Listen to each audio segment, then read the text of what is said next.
Thank you so much for joining together today, this overcast Saturday. Today is the third and final event in our series, our Mellon Symposium on Museum Ethics and Provenance Research. And for those of you that were with us yesterday and Thursday evening, it's been a very powerful and fruitful series of events and discussions, and these events have been recorded and will be made available online for those that are not able to join us in person. I'm so thrilled to have Dr. Ciraj Rassool with us today and throughout this symposium. I first witnessed Dr. Rassool speak at the Restitution debate at Columbia University in October of 2019, and I was blown away. It was an electric atmosphere to begin with, and I think that Ciraj, your presentation, I think, was the most powerful in that debate. I've seen you speak at Dakar, also very powerful event. And we've met up at ACASA, the Arts Council for the African Studies Association. I know Siraj's work as one of the world's most powerful and brilliant speakers and writers on museum studies generally. So it's a pleasure and an honor to have Ciraj with us today for this symposium that was made possible by the Andrew W. Mellon Foundation. So big thanks to the Mellon Foundation for making this symposium possible and to have Ciraj with us here today in person. Ciraj is Senior Professor of Historical Studies at the University of the Western Cape in South Africa and Director of the African Program in Museum and Heritage Studies. He's published widely on changing old museums and making new museums, race in museums, restitution, political movements, and the politics of non-racialism. He served on the boards of the District 6 Museum and Ezekiel Museums in South Africa, and is a member of the South African National Advisory Board for Restitution and Repatriation. He's a principal investigator on the International Collaborative Research Project, Reconnecting Objects, Epistemic Plurality and Transformative Practices in and Beyond Museums, and a co-investigator of the Canadian-based international project, Thinking Through the Museum, at the Staatliche Museum zu Berlin, Germany, and is a member of the panel of critical friends of the Dutch Museum Transformation Project, Pressing Matter. Please join me in welcoming our speaker today, Dr. Ciraj Rassool.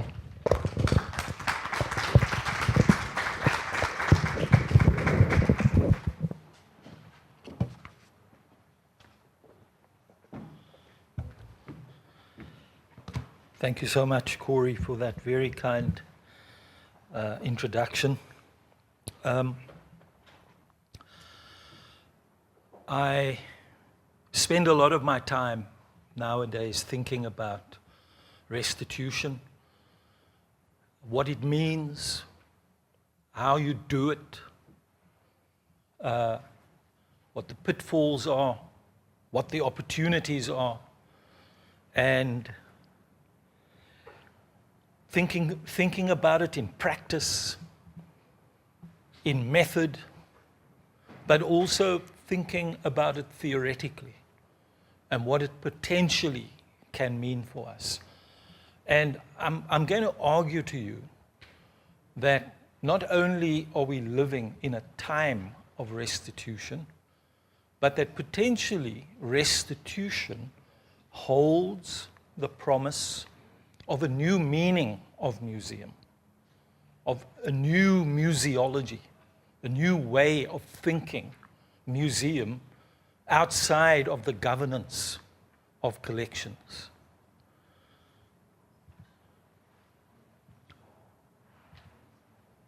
And I want to talk to you about where this all began for me, because there was no deliberate desire to now become a restitution scholar. That was never the intention. At the time,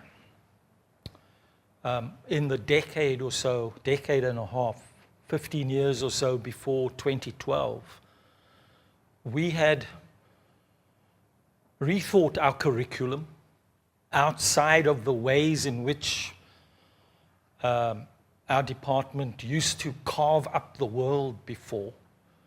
In the first semester, we had colleagues who taught what they called European history, or even, God forbid, Western history. And in the second semester, I got employed to teach African history. So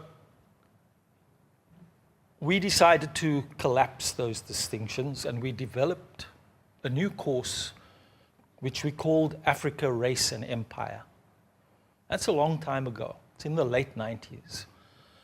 And at the time, we started thinking about the old South African Museum and its displays and its collections.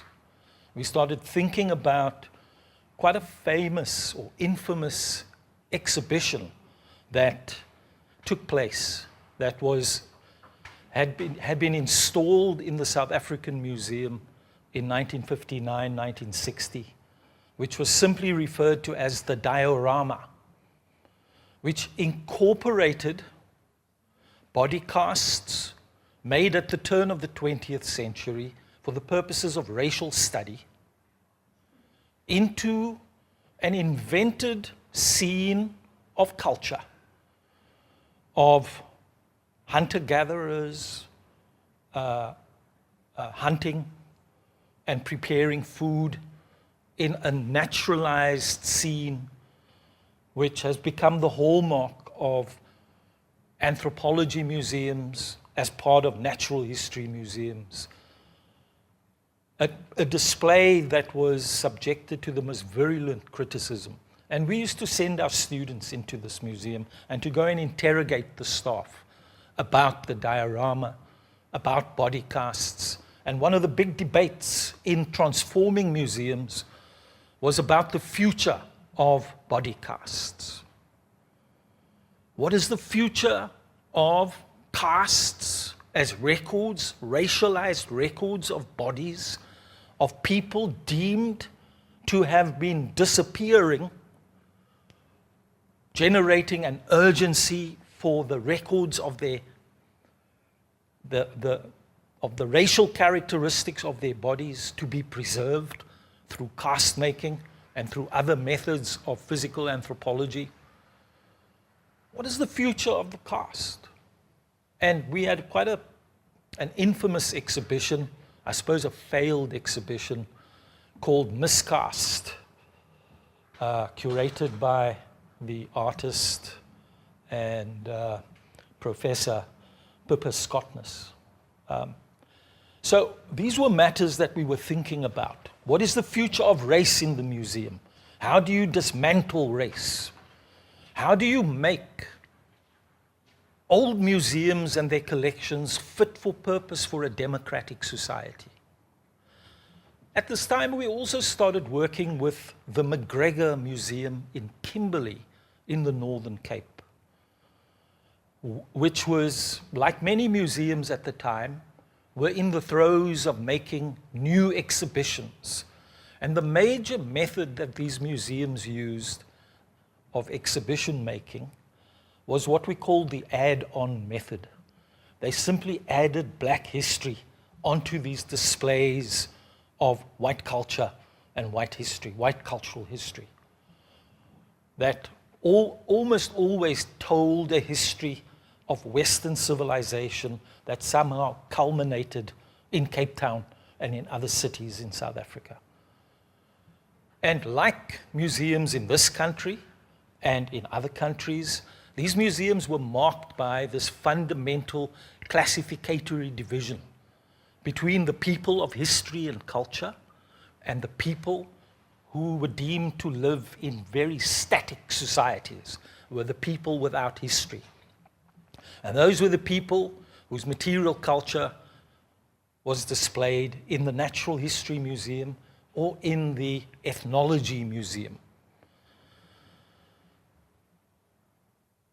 So in the McGregor Museum, they were making these new exhibitions, and a group of us from UWC was invited to come and advise them and come and help them think through their new approaches to exhibitions. One exhibition, new exhibition at the time, was called Ancestors, that was basically drew upon paleoanthropological and archaeological pasts as a means of reflecting on black histories in Southern Africa. But very soon, my interest in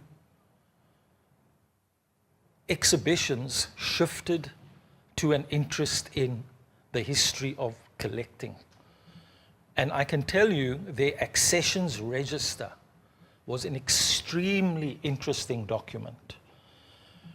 That research in Kimberley, at the McGregor Museum, in the South African Museum, and in the Western Cape Archive, generated some very important information for us.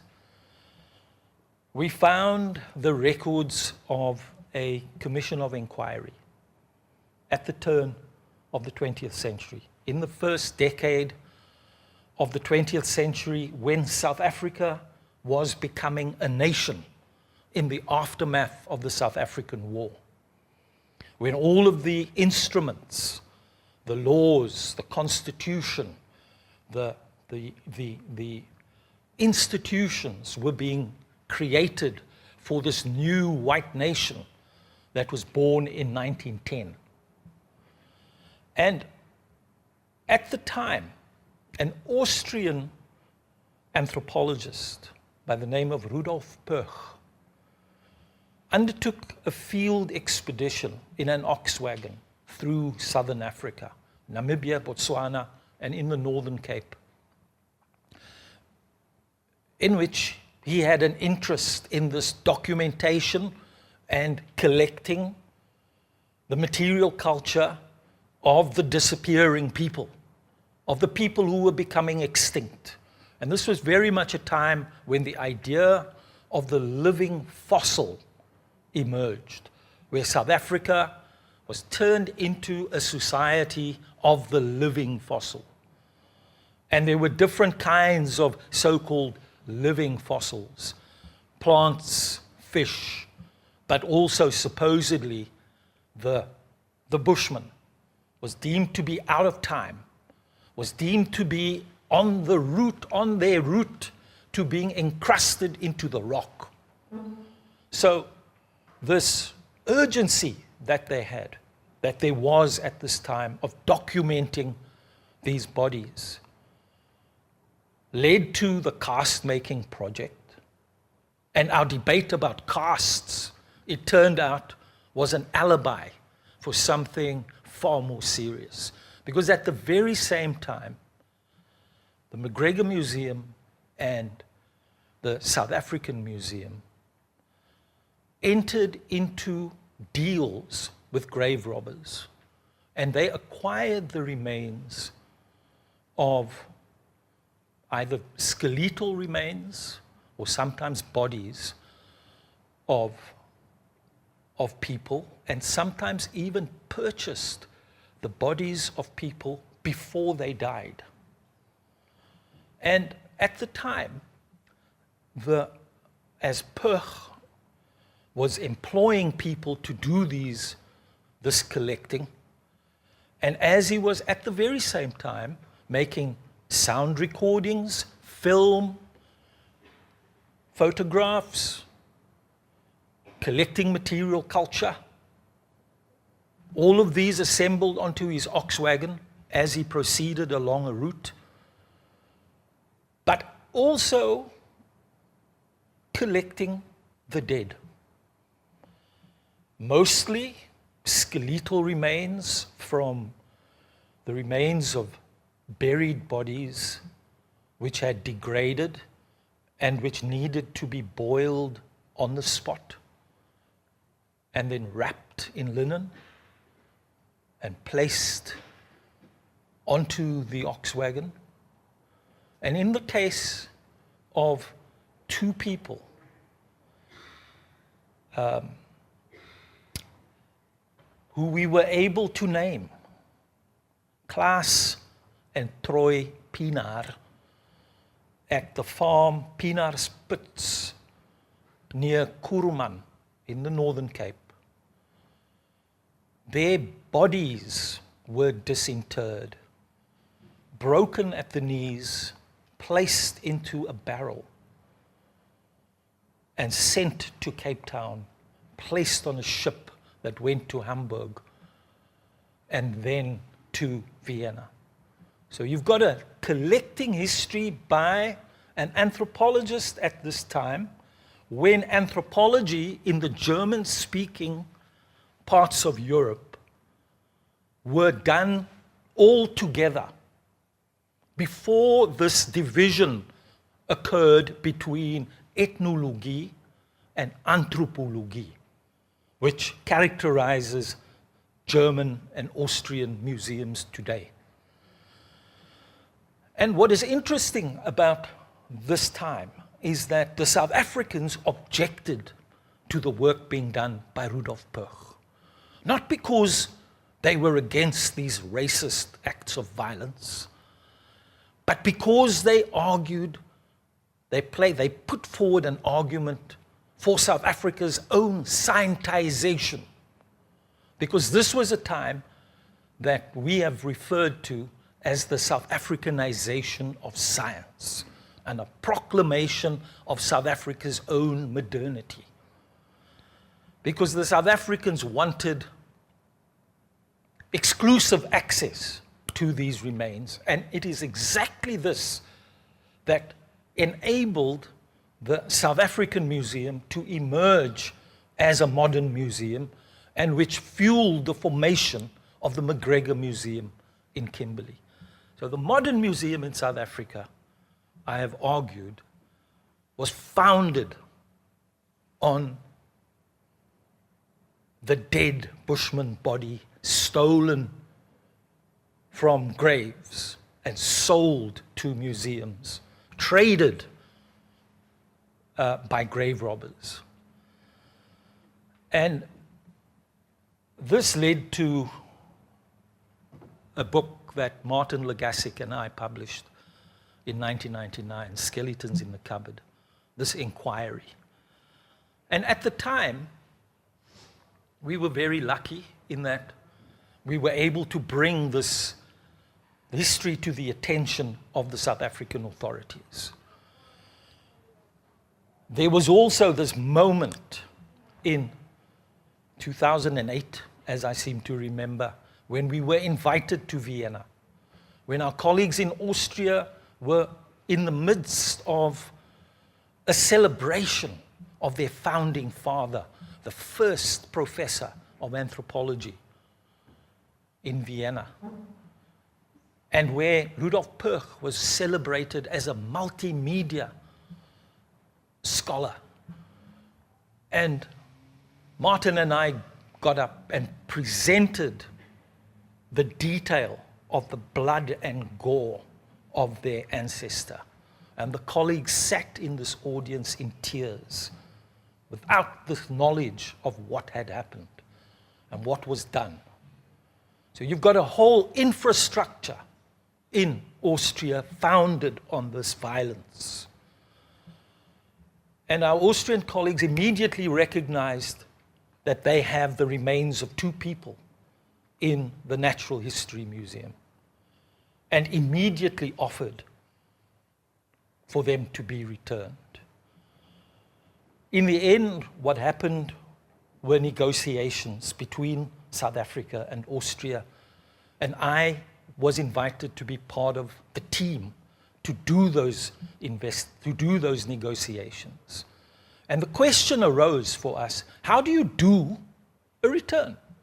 How do you do it? Because we had done the return a few years before, which you know about, the famous case of the return of Sarah Baartman, how this happened, how the reference group had internal conflict. Do you use DNA research? What are your methods? What are the disciplines of doing returns. How do you go about it? And in the reference group that we had for the return of Klaas and Troy Pienaar, we put forward the idea, the methodology of rehumanization. That this cannot just be the return of skeletons in boxes as objects. This needed to be a rehumanization of two people who had been dehumanized in life and dehumanized in death. Dehumanized after their bodies were taken out of their grave. That underwent a process of objectification. And this concept of rehumanization has been with us since then. It's an argument that we have, that I used to say it's South Africa's major contribution to the field of restitution, what it can potentially mean. And at the time, the term that we had, the concept that we had of return was repatriation. That was the term that we used.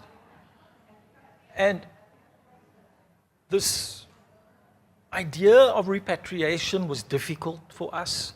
It is the term, of course, in the United States. And it is the term that also comes from the return experiences of Australia and New Zealand.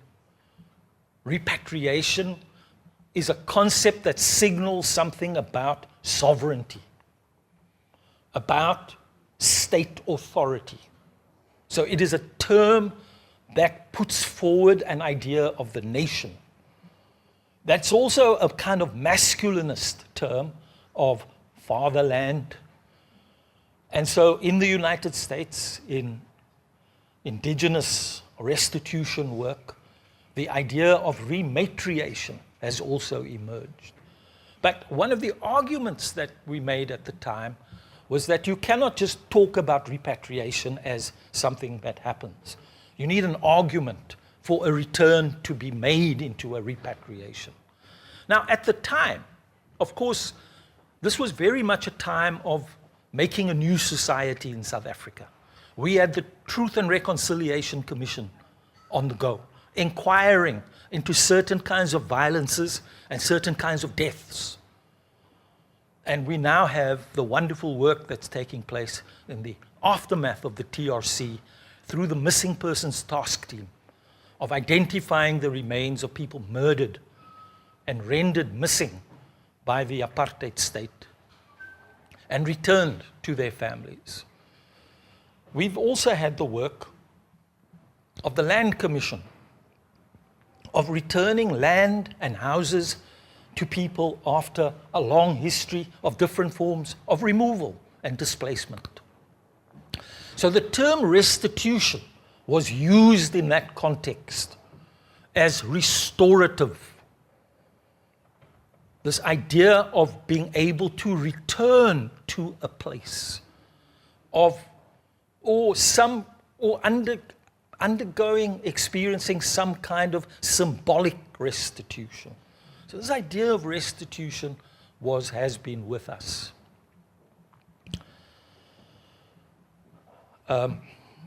Some of our colleagues didn't like rehumanization because they said, well, it privileges humans over other species. And we're at a time now where we are thinking about the more than human, or the post-human, and we need to be careful about that. And some of our colleagues also maybe correctly pointed out that if you use the term rehumanization, it means that you accept that people were not human before, that you are wanting to do this rehumanization. And it's something that I've really thought about. But here I want to argue for the possibility of rehumanization being a methodology, and for it not only to be used not only for the remains of the dead, but also to be used for other materials that we are dealing with, that we are attending to for the purposes of restitution. So this was also very much the work of decolonization, of attending to the colonial character of museums. And I've written about this, about what for me the fundamental characteristic is of colonialism. That colonialism is a knowledge order more than anything else. It's not just political rule. It is a way in which we think about people and societies. And that the ways in which disciplines have been created and have been divided from each other, and that take different forms in different places. That, of course, the work of return, of repatriation and restitution involves different kinds of work that involve officials in different levels of government. They involve diplomatic relations. They are administrative processes. They involve people located in different kinds of institutions, including lawyers, including activists. And let me tell you, without the activists, some of the key instances of restitution that has happened from, say, Germany would never have taken place.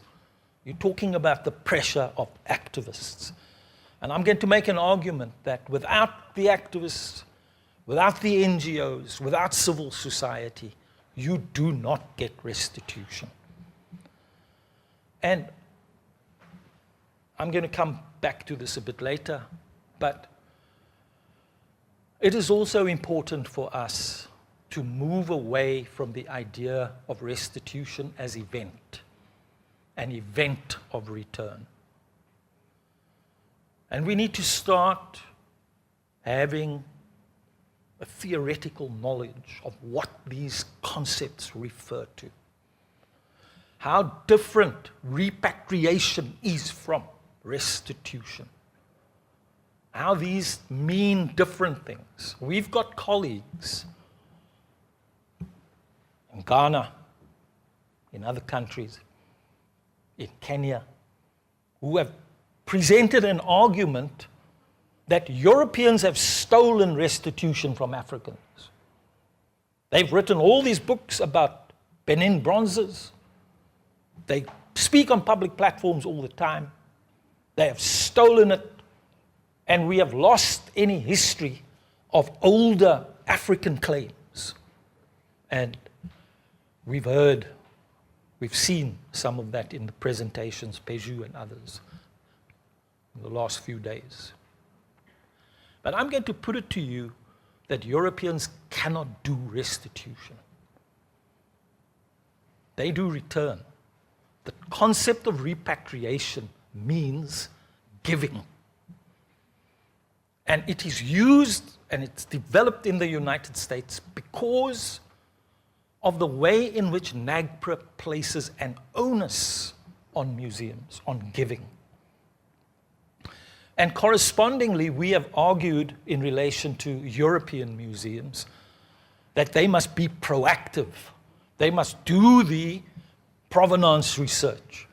And here, provenance research is not just an enlightened form of collections management, but it has to be geared towards identifying violence and geared towards an ethical inquiry. So I want to put it to you that this is the work of social repair, that we must think of restitution as work that doesn't stop, to think of it as restitutionary work, and that this is also linked to projects of repair, sometimes referred to as reparations, the reparative impetus that is necessarily a part of restitution. And I want to argue to you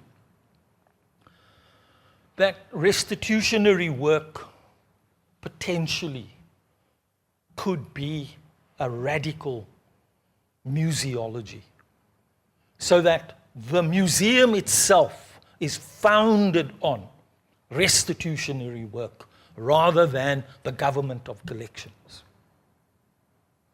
That this is not just a project-driven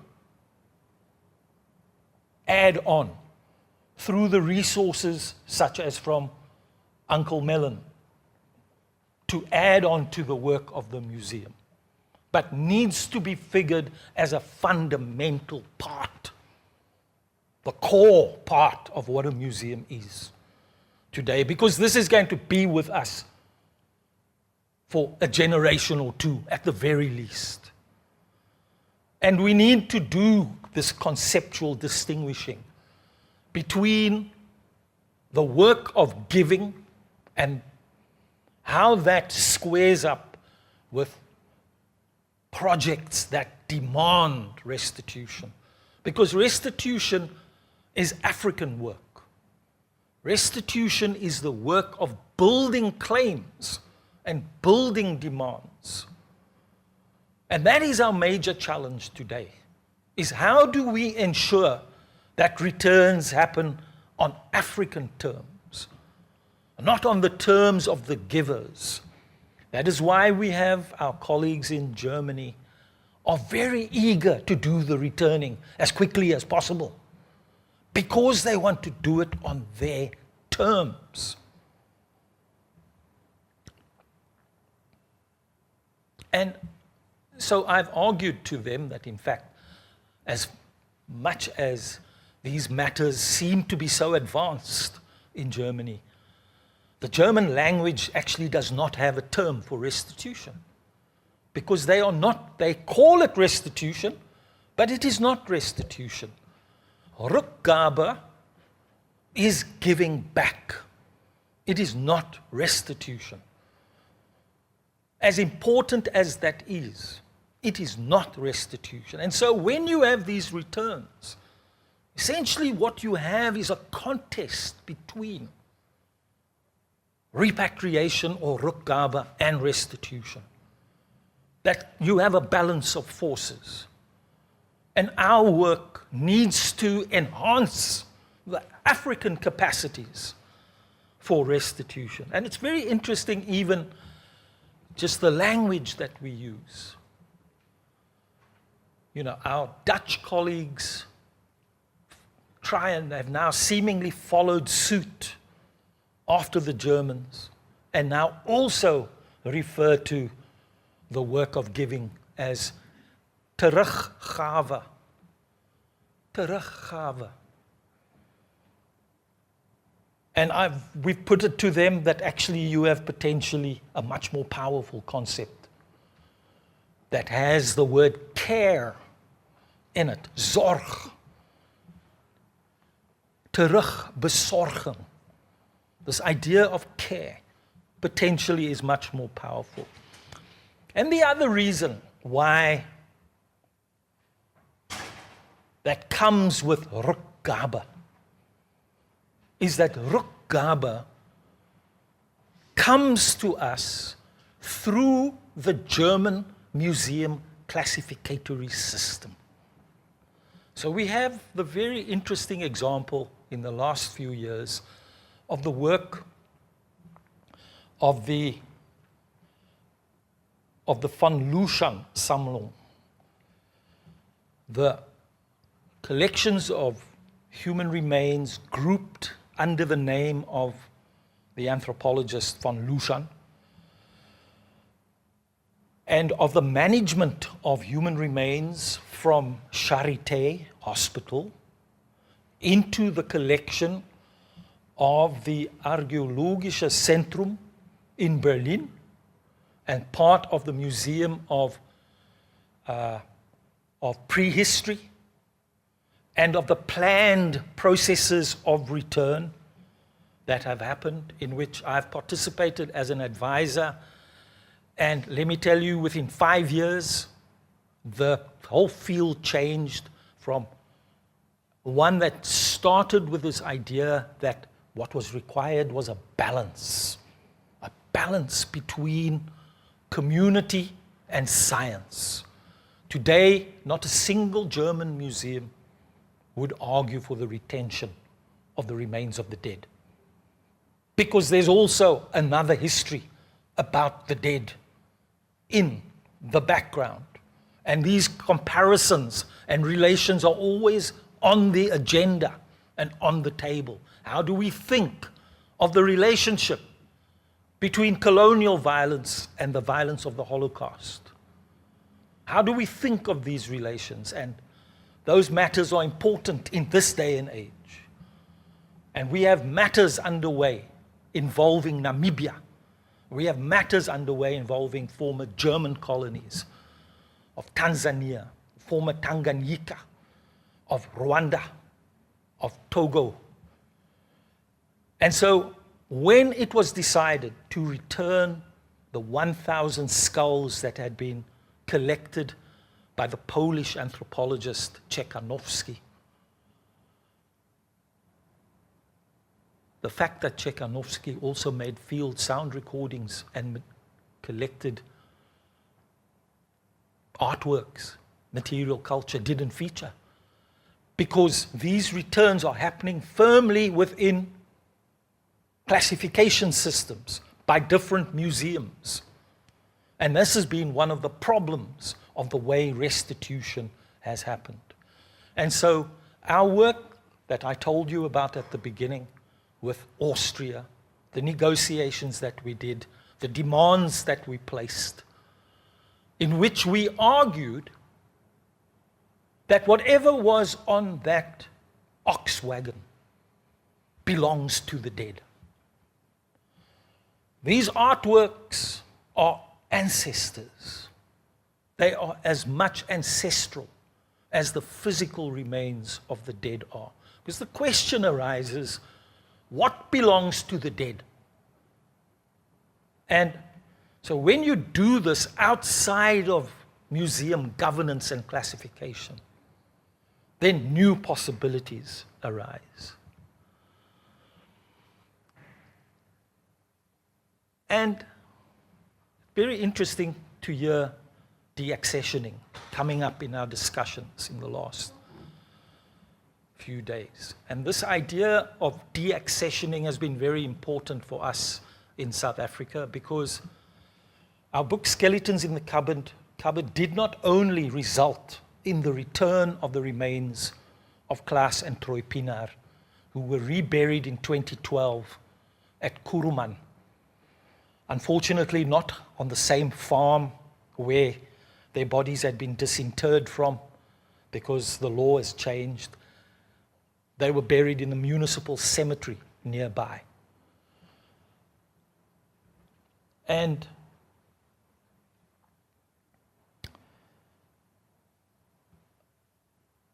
Skeletons in the Cupboard also influenced the South African Museum to inquire into its collection.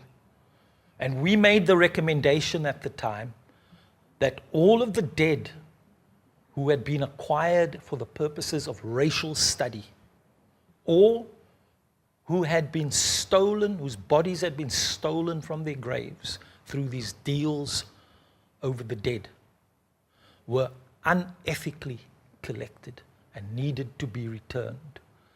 And the question arises, how do you do these kinds of returns on that scale? At the time, the Minister of Arts and Culture gave permission for returning the dead. But how do you do this? And one of the first steps was this idea of take it out of your collection. It does not belong in your collection any longer. Your first step is deaccession. At the time, we did not have a word in Afrikaans for deaccession, because it was never imagined that you would take anything out of your collection. So we invented a term to take it out of the book. Ontboek in Afrikaans for de-accession. And here I want to go back to a discussion that came up yesterday about sacredness, about spirituality, and about the very concept of object. And I want to say to you that the idea of the object is a museum technical term. And what happens in these collecting histories, through violence, and maybe even through that mythologized gift, this idea of the gift, that you have the acquisition, however, of someone's possession, someone's belonging. And the process by which it enters the museum, sometimes in a special room, and there are all of the technical services that occur, of turning the belonging into an object.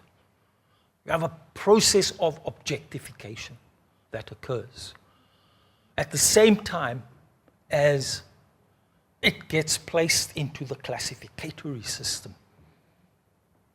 And in Germany, it would be put in the Ethnologisches Museum. It would be made ethnological. And our colleagues there have interestingly started translating ethnological as ethnographic.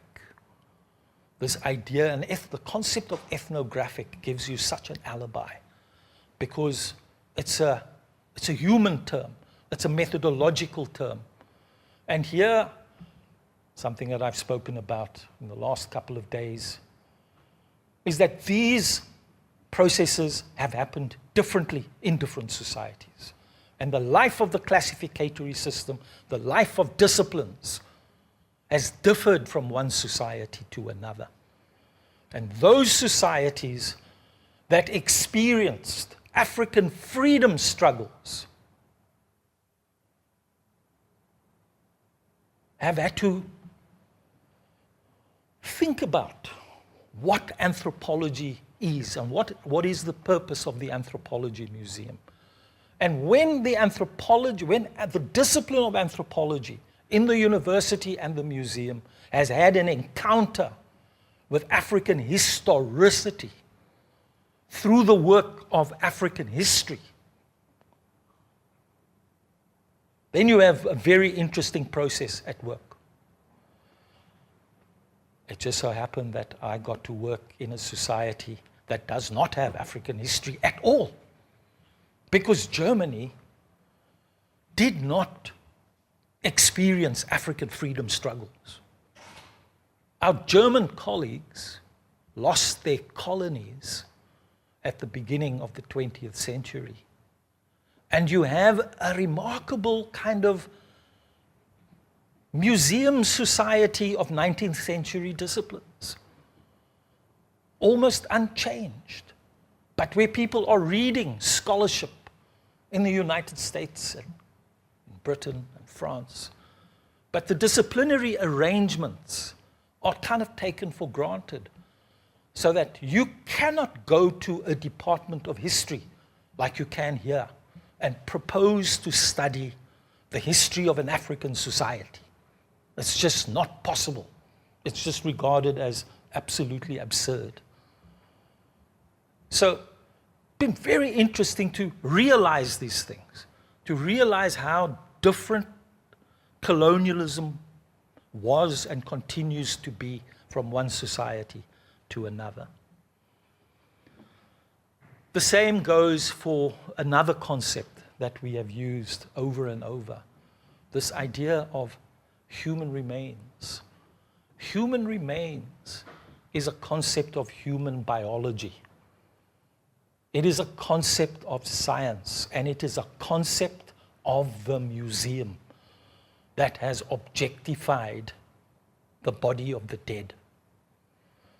So when you decide that the dead have to be returned, the question arises, what are the disciplines of the dead? What are the procedures through which you do the return of the dead? And there is always an assumption in German museums, for example, that it is the work of the human biologists that need to attend to the preparation of the dead for their return.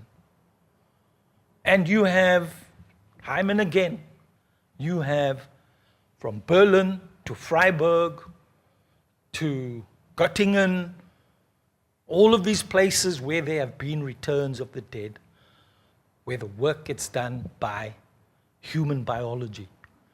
Except they've also realized that it's got to be interdisciplinary. And they have one or two, maybe even just one person who's a historian, who gets brought in to do provenance research. And I have now come to the view that in fact, the work of return is the work of mourning. Because the question arises, who speaks for the dead? And this we have seen in some of the earliest returns that happened from Berlin to Namibia, involving the work of activists in Berlin post-colonial, who gathered together and applied the pressure and kind of stand in for the descendants until such time as the descendants can be on the scene. And so this idea of taking it out of the collection and putting them in these special spaces that are not of the museum, but they are also of the community. They could be secular spaces. They could be spiritual places. They need to be spaces where the work of mourning happens, where the work of spirituality happens, and where the work of rehumanization happens. How does rehumanization take place? When you have a name, and in the case of Klaas and Troy Pienaar, it was always a case, why were they returned? When there are 100, the remains of 100 people that were collected, and we can name up to 7 people, up to 7 more people. Is it because there was a name attached? Is it because they had these markings of culture in that they were married? They were not objects, they were a married couple. So we've got this unfinished work with our colleagues. We had agreed that we would do a memorandum of understanding. We would agree on an inventory between us, and this is very early on, 2012. We were talking about joint inventories, about our scientists and your scientists, as they put it. But it never happened. The draft memorandum of understanding that was sent to South Africa by the Austrians was about opera and ballet, because they said that is the work that we do in this field. So, how does one do a restitution? And one of the major questions that now dominates the field is, what is the position of the national state? And what is the position of the local community? And the question arose for me during the return of Klaas and Troy Pienaar, when it was very clear that certainly in South Africa, the competency to do restitution rests with the national state. The provincial government of the Northern Cape came for advice, and they said, we need you to help us. We want to do the restitution. And I said, you can't do a restitution. You don't have the legal competence to do that. But your task is to find out where they will be buried. That is your task. Your task is to go about community consultation. And that process of community consultation was indeed extremely interesting. The first time for me that these questions came up, but how you do it, that a national government is responsible for it, but they cannot do the restitution. The restitution has to be local. It has to be local. It has to have a local methodology. And we had this very powerful meeting at which people got up and claimed to be related to Troy Pienaar. People by the name of Padmaker, that name because Troy's surname before was Padmaker, and they belong to a community of Ngu speakers spread between southern Namibia, northern Cape, southern Botswana, crossing borders. But numbers of Ngu speakers had been put to flight during the genocide in southern Namibia and entered onto the South African side in the same way as Nama speaking communities, Khoikhoi speaking communities also crossed the Garib River into the Northern Cape. So you have these people who live lives in different societies. And these relatives, so-called, of Troy got up and said, according to our culture, women are not allowed to be part of this conversation. This is a discussion for men. The business of return must be discussed by the men. And Petrus Foulboy, community leader from the Kalahari, got up and explained how all of us were related to Klaas and Troy Pienaar. We were all her family. And he was part of the ceremonies that occurred in Vienna, in the Academy of Science, in the garden of the South African Embassy. The ceremonies of return, involving the burning of buchu, or koyegoed, which is used by all communities in South Africa in spiritual ceremonies of remembering and of mourning, in which he shot an arrow into the tarpaulin, the top of the tarpaulin, as part of his presentation. And I worried because the tarpaulin was rented for 10,000 euro for the day. And the wide communitarian concept of family that he articulated in those ceremonies was just so powerful.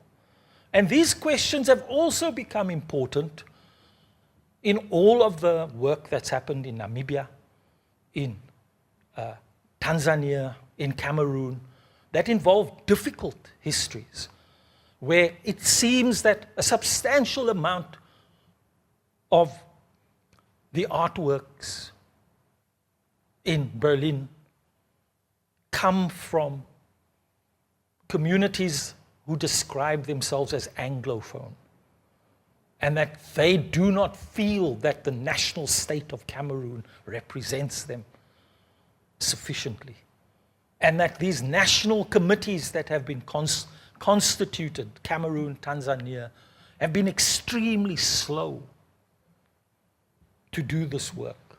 And Germany is also in the process of centralizing some of this work into a national policy, because heretofore they have done this through the different lenders, through the different provincial structures, thinking that you can do a direct return to community, bypassing the state, bypassing the nation, bypassing sovereignty. How do you do this in a way that respects sovereignty, but also respects community? Because the outcomes are not certain. There's no certainty that you are talking about a return to a museum in the first place. When you have a de-objectification, that you are talking about returns to community. And the question that also arises for us is not what restitution brings to an end, but what else is opened by restitution work. Because the work of restitution offers new opportunities, new possibilities, offers us ways of rethinking museum and rethinking the relationship between museum and community. Because when you acquire artworks and material culture from communities in different parts of the world, you get into a relationship for life. That is the work that is your responsibility. And we have been holding meetings. We had one in Cape Town a few weeks ago that arises out of this anxiety, the anxiety that Europeans are stealing restitution. Restitution is not a new matter. It has been on the agenda for some time. A book has just come out, published by the Office of Lost Art, that focuses on collections from colonial contexts. Something very interesting concept, because I always explain to my colleagues that colonialism is not a context, it's not a time. Well, sometimes it is a time, but fundamentally it is a knowledge relation. It is disciplines. It is conceptual.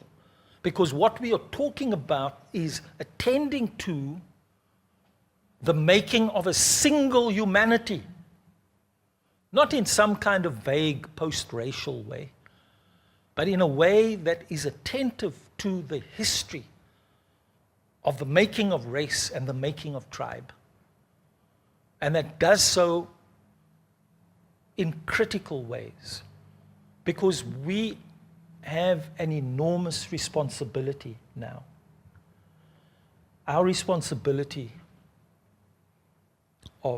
in this museum, in the generations that we have represented here, of attending to a new ethics of humanity, in the words of Felwine Sarr and Benedict Savoy. An idea of attending to the humanity of all of us, and to become critical of the disciplines of dehumanization, of the disciplines that objectify, and of finding a way through these problems that are not just physical return, but that also attend to the epistemological problems that we have. And I'm just remembering being in Windhoek for the third return, that interestingly was being attended to in their white coats by some of our graduates in museum studies, where the dead were returned with their ethnic labels direct from the museum. So how do you do the epistemic work of restitution? It's not just physical return. Because when we do this work, we remake ourselves as human beings. Thank you very much.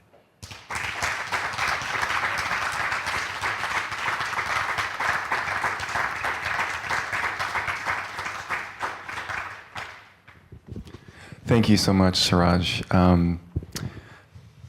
If anyone has questions, we have time. I think you definitely exceeded my expectations as usual in terms of the power of your message means a lot. And if there aren't any questions from the audience, I think, okay, we do have some. So I will follow up after the audience poses their questions. Okay. Mary. I think I'm going to be fine without the microphone. Okay, Is it okay? sure. Can you hear me okay? I think it's also because it's being recorded, so I see. I'm you need slightly to be afraid of audible. microphones. That's why I was Yeah. trying to avoid it. Thank you so much for your presentation, for your work over the decades. I want to come back to that notion of restitution as the work of social repair, because whenever we talk about work, we talk about the uneven distribution of work. And you mentioned different constituencies, different groups, different organizations involved in such care labor. You mentioned activists as an essential driving force in this labor. And so my question would be about the potential inequities that arise when we talk about the work of social repair, and especially when we think about restitution as the work of social repair and the work of mourning, because that really requires resources to be engaging in the work of mourning, and the difficulty, emotional difficulty of engaging in acts of mourning.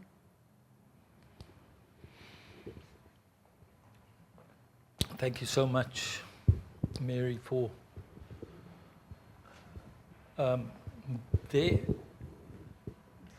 I'd like to say that we must develop a blueprint and that we need to think about modeling. In some ways, we are thinking about modeling. But the most important thing is that we need to understand the politics of return and what forces come to projects of return, and what are what is at stake for each party, what each party wants to achieve, and why some museums and some governments in some places insist on the return has to happen within next month because our budget is we're going to lose our budget. And so we have to do it.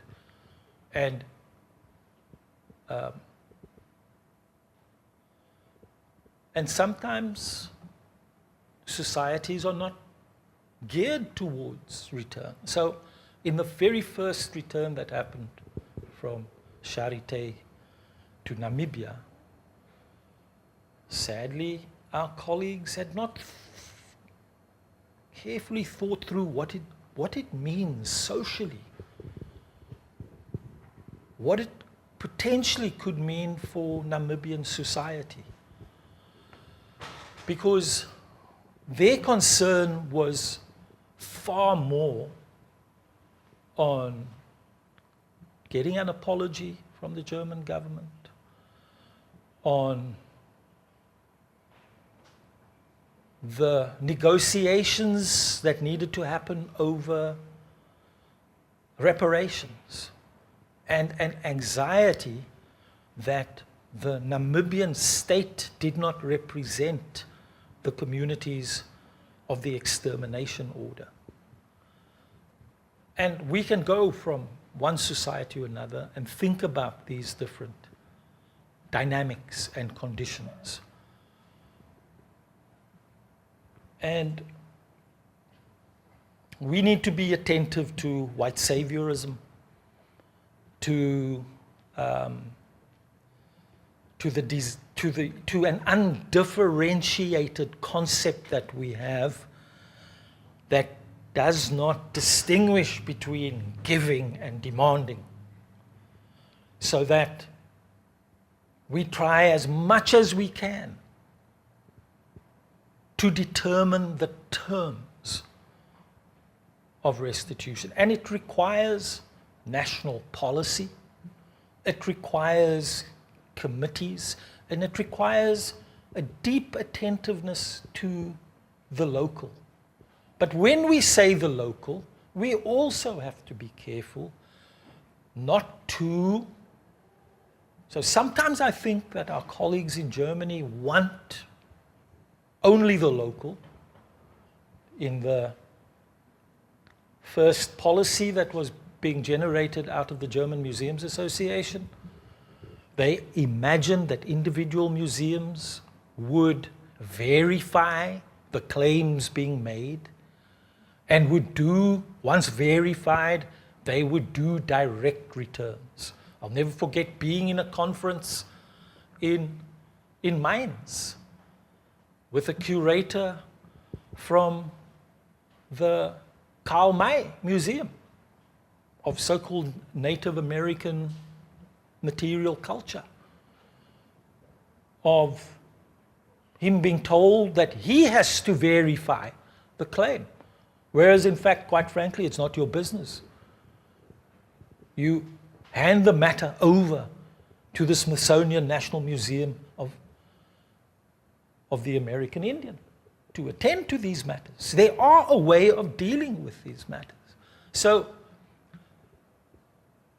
but our German colleagues, I think, have moved away from that. We still are some time away from doing multidisciplinary returns on the question of what belongs to the dead. And I've already made this point to some of you, that there is a presumption that we have that ethnographic collections, as they are so nicely called, actually come from a history of humaneness and of gift making, unlike the remains of the dead, which obviously come from a history of violence.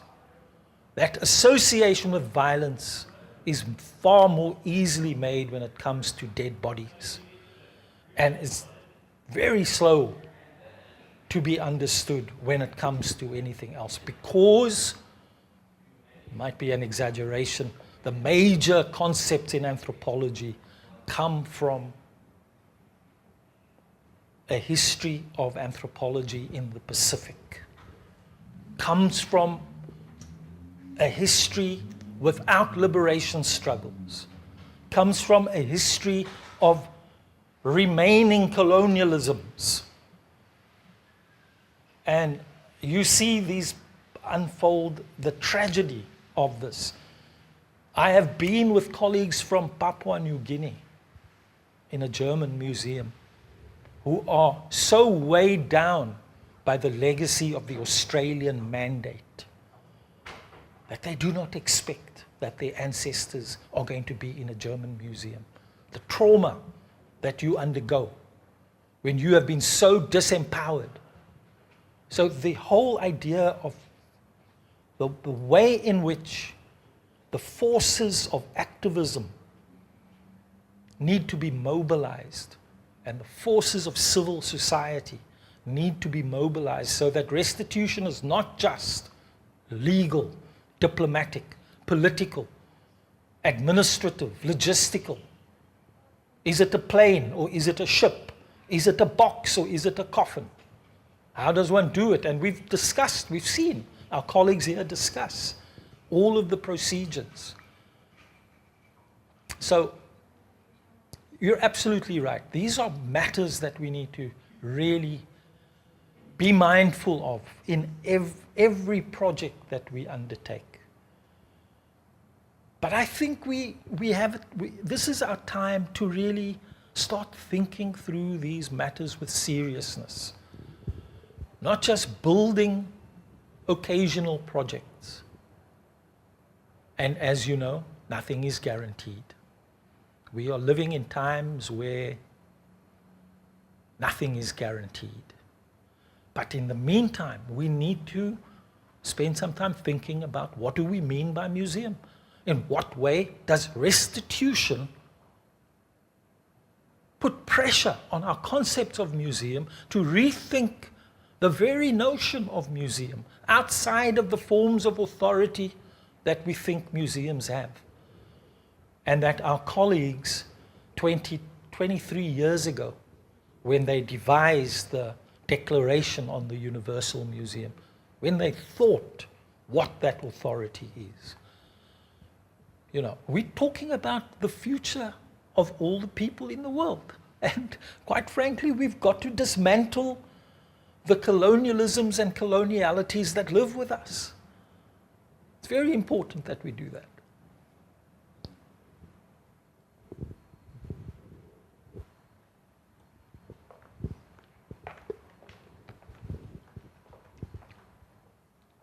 Thank you, Corey. Thank you very much, Ciraj. As Corey said, you exceeded the boundaries that we expected, so you blew us off. Thank you very much indeed. Now, your intervention reminds me of the institution of the African Studies departments or the African Studies units in the various universities of Africa. The thought came out after the International Africanist Congress met in 1962, and they were trying to fix what the subject of African studies would. Everybody knew, of course, that it would be interdisciplinary. And they started asking the questions.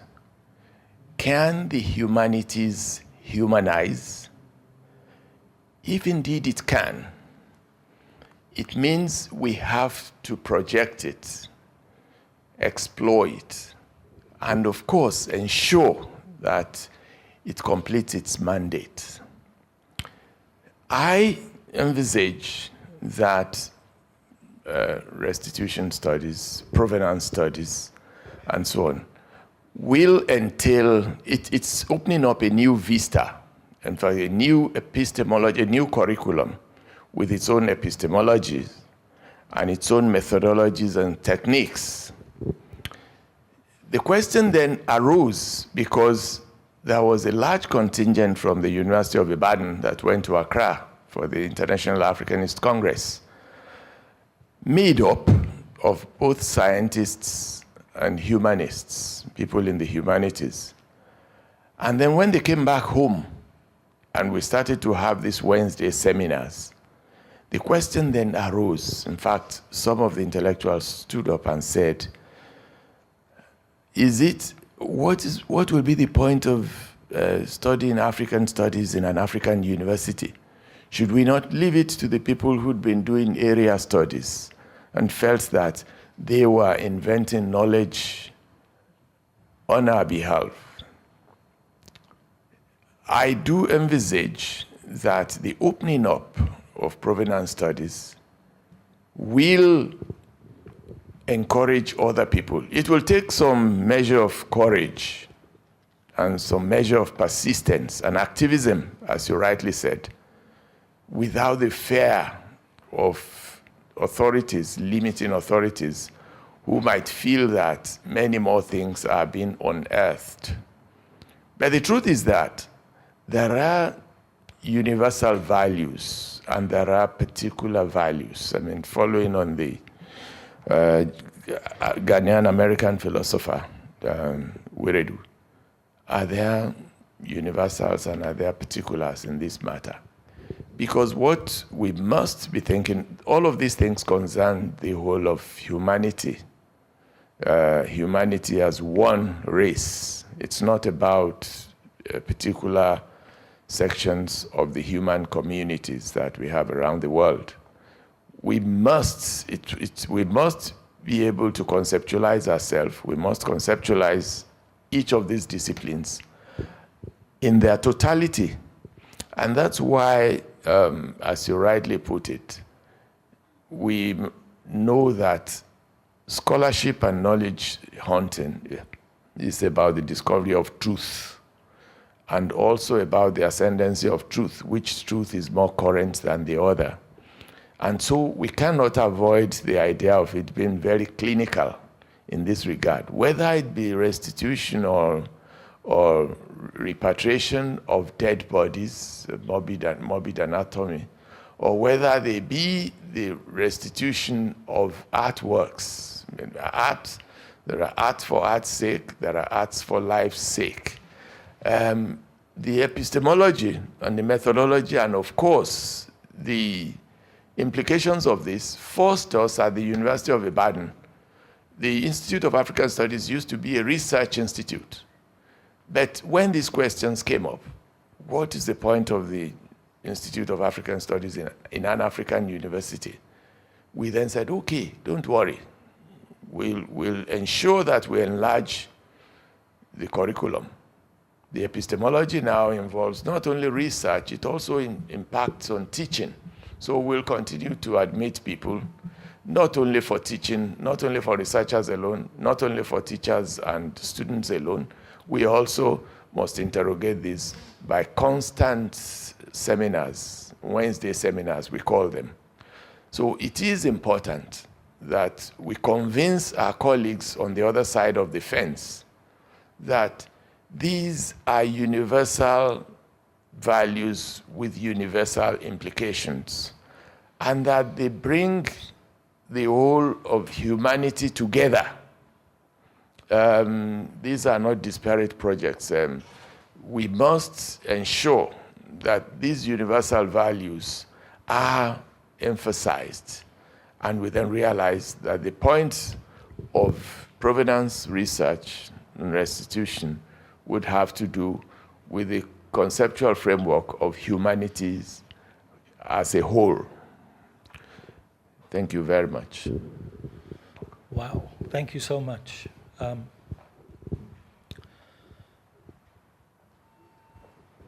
As a briefly co-director of a center for a newish Center for Humanities Research, when we created it about 15 years ago, these were matters foremost on our minds. And as a black student on a permit at a white university during the 1980s, I got to experience the Center for African Studies at the University of Cape Town. And then as a student of African history, but also someone who studied a course called Comparative African Government and Law, which was how the old native administration course changed through the input of political economy. And it's always been a question for me, is what is the place of African studies on the African continent? And of course, later on in the year, we've got the next conference of the African Studies Association of Africa, which will take place in Cabo Verde. And very mindful of the importance of the concept of Africa and African for us in South Africa, of how the Afrikaans language does not have a word for African, because it is already taken. Afrikaans and Afrikaner mean African, right? So the term is already taken, which is why in Netherlands, they do not refer to Afrikaans as Afrikaans, they refer to the language as Zuid-Afrikaans, because the officials in South Africa of segregation and apartheid never referred to African people politically. African people were referred to as native, as Bantu, as they were referred to anthropologically. So the concept of African, as it was first used in the All-African Convention, and when the Native National Congress became the African National Congress, was very important, because it's a concept of African unity, It's a concept of African political being and a concept of African historicity. That notion of African, the only racial term that I write with a capital letter. The other ones, all I write with small letters as my critique of those concepts. Until today, Afrikaans language universities do not have institutes or centers of African studies. They have institutes of Africa studies because they don't have a concept of African. And then the question arises, as you move from place to place, as you move from the United States to Germany to Britain, what do we mean by Africa? Do we have an African Union concept of Africa? Well, in Germany you don't. The concept of Africa is a south of the Sahara concept, whereas North Africa is deemed to belong to what they call the Near East. The East that is near to us. It is not deemed, it's in a different discipline, it is in a different museum. So the insistence on an African Union concept of Africa is very important. And, you know, having moved from a Center for African Studies, concerned with mainly political economy questions of underdevelopment, which previously was a school of African life, centered on essentially Bantu studies, which was the coming together of anthropology with language studies and native administration to train colonial officials. This is a discipline of indirect rule and part of rule by the chiefs and how you make Africans tribal people. So we have to recognize that sometimes inhabiting the possibility of a humanities intellectual space that is interdisciplinary and sometimes post-disciplinary as African studies might be strategically important at a moment. But we need always to think about the dangers that lie in front of us, of the ghettoization of certain forms of knowledge and the reinforcement of kind of racial privileges on who gets to occupy the canon and who doesn't, where the canon lies and where it does not lie. And I always make the distinction between African studies. It's like realizing how, like more and more, I think of how my thinking about heritage, museum, had its origins in being a student of African history, of being a student of orality, being a student of the possibility of history without written sources, of having a much wider concept of archive than a literate archive, and of moving beyond words, incorporating visuality as history, incorporating curatorship as history. And, you know, I think we're at a time in the history of these things where we are going to be called upon in museums and in universities and schools to defend the humanities from those who are going to say that it is dangerous and that there are those who are going to wipe it away.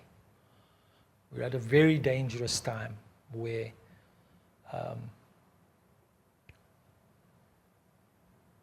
we need to expand the humanities in a way that does a critique of race, does a critique of area studies as the strategic management of different parts of the world.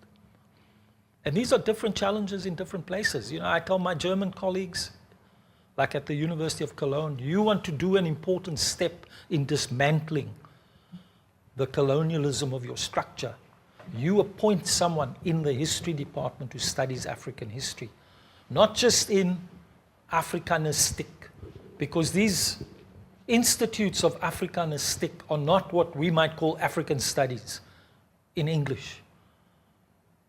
You know, they remain these places where you study language, like a persistence of the philological, and where you study ethnology, which is the discipline, the German discipline of knowing African people and African societies. You know, so in every place we have these challenges. And in a society such as ours, which is a settler colony, as much as we have become a democracy, we retain the features of that settler colonialism that lives with us in very strange ways. But thank you very much for a great contribution. Just with the interest of time, if we could probably keep it shorter.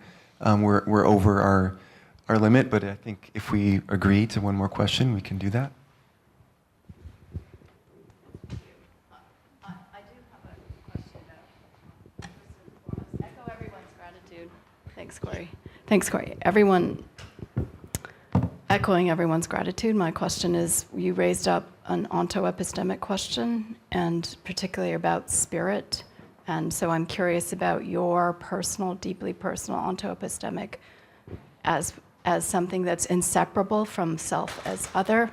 And so in response to my dear friends here, what is the universal, verse meaning song of songs, that is natural phenomena that could be a potential container, and I know we're not going to get to the answer today, but just as a, can we talk about this after, at the after party?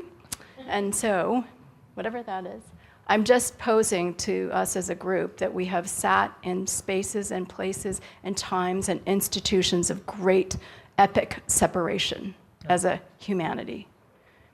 Whether it's whoever decided that was the case. But each and every one of us potentially also sits in the coherence and correspondencies of ourselves to other. And that includes Mother Nature, Pachamama, and I'm curious, what is the word? I know Ashe, but I know, what is the word of a continent and people that could expand that invitation to each and every plant, animal, fungal, bacterial, mineral king, you know, along with us humans. Thank you very much. Deeply, profoundly grateful. I just randomly, synchronistically showed up with you all. Bye. Let's thank Ciraj again for joining us today. Thank you so much, Ciraj.